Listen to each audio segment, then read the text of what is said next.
Good evening and thanks for being with us. I'm Joey Chen.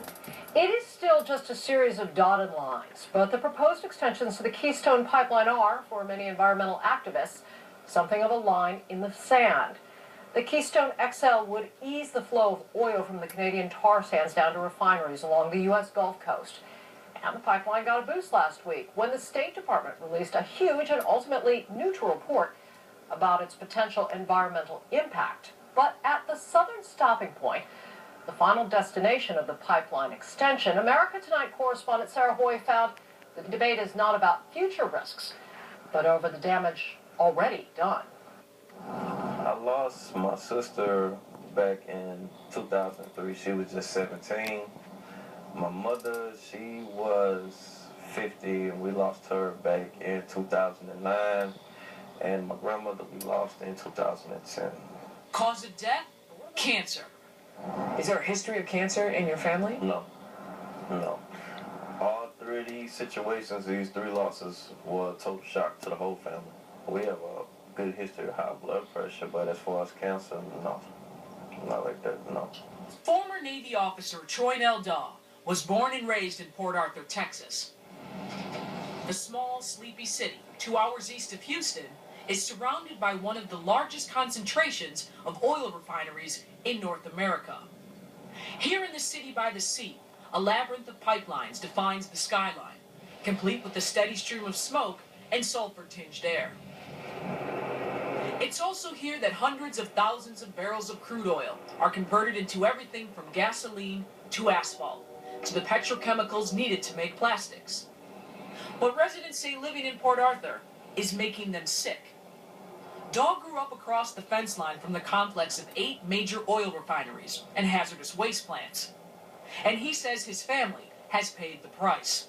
And when you think about that, like you said, your sister, your mother, your grandmother, and you live here in Port Arthur within view of all these refineries, in your heart of hearts, do you think it's connected?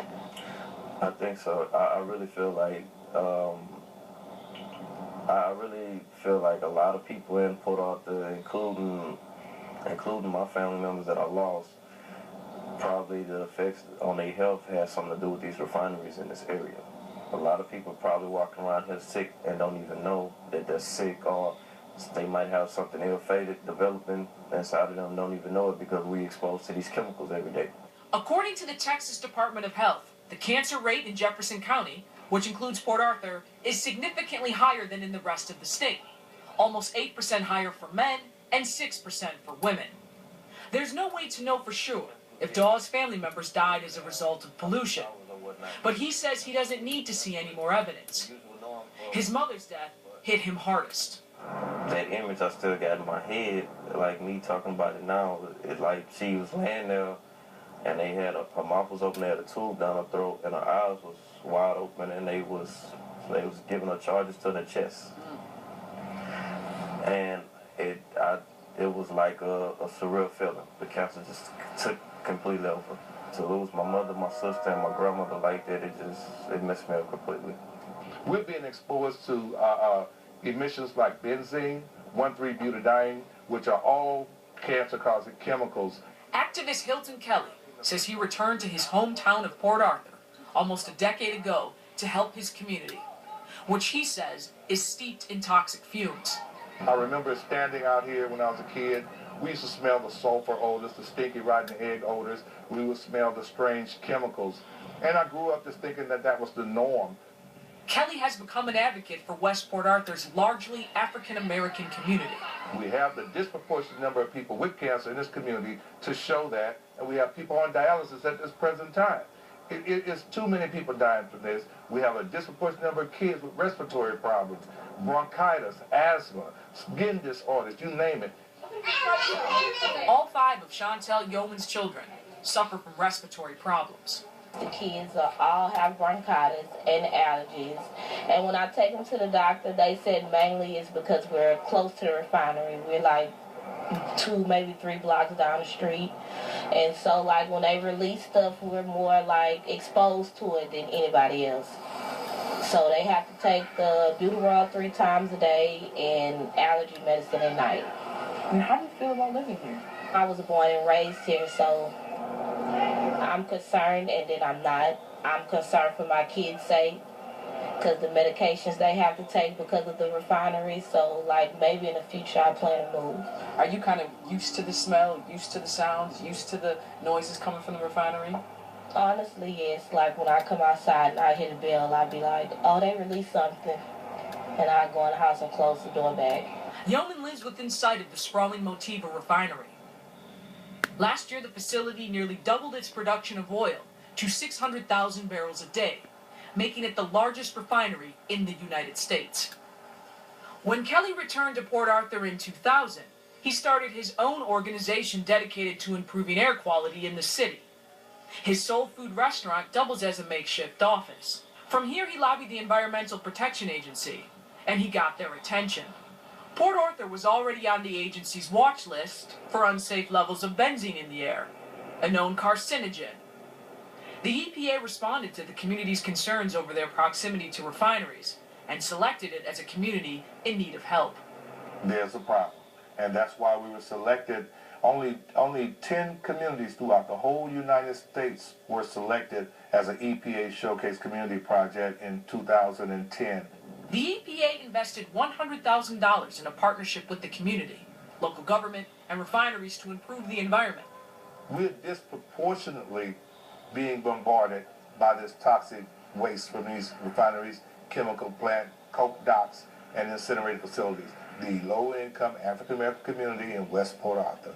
We're being disproportionately dumped on, and we're being disproportionately attacked by these toxic fumes. Kelley joined forces with Dr. Petronella Croissant, an environmental epidemiologist, to study the effect the refineries are having on residents in Port Arthur.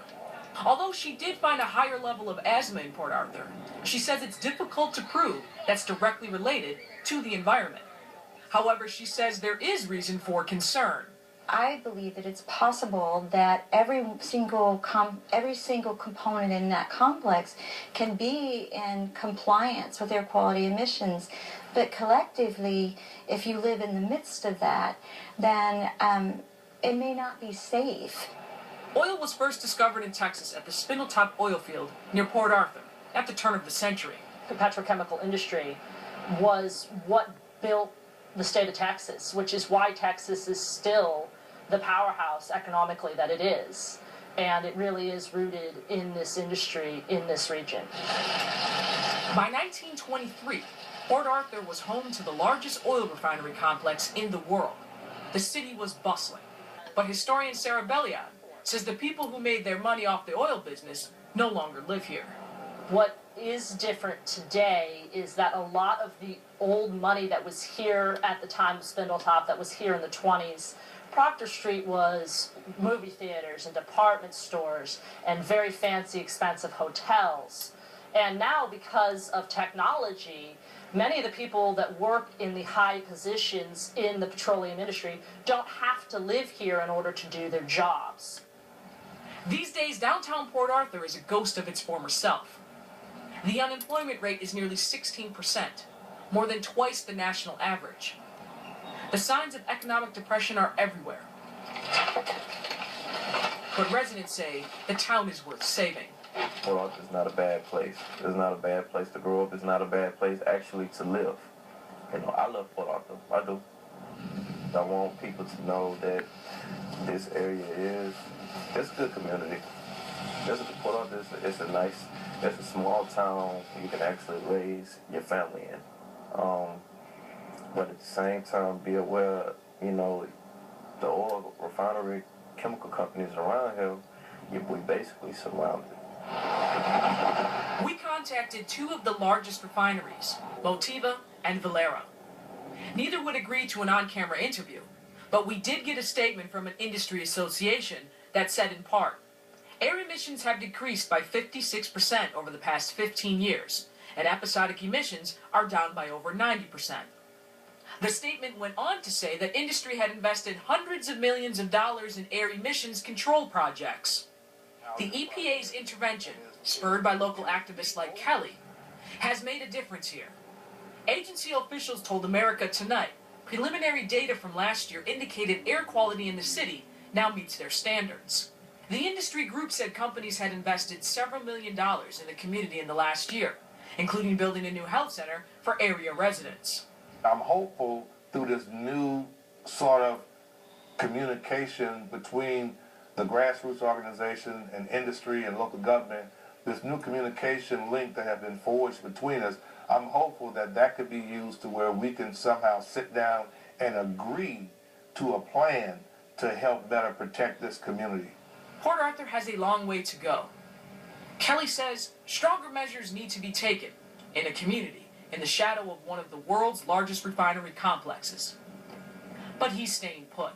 Well, I say to a person who would tell me to move, when do we stop moving?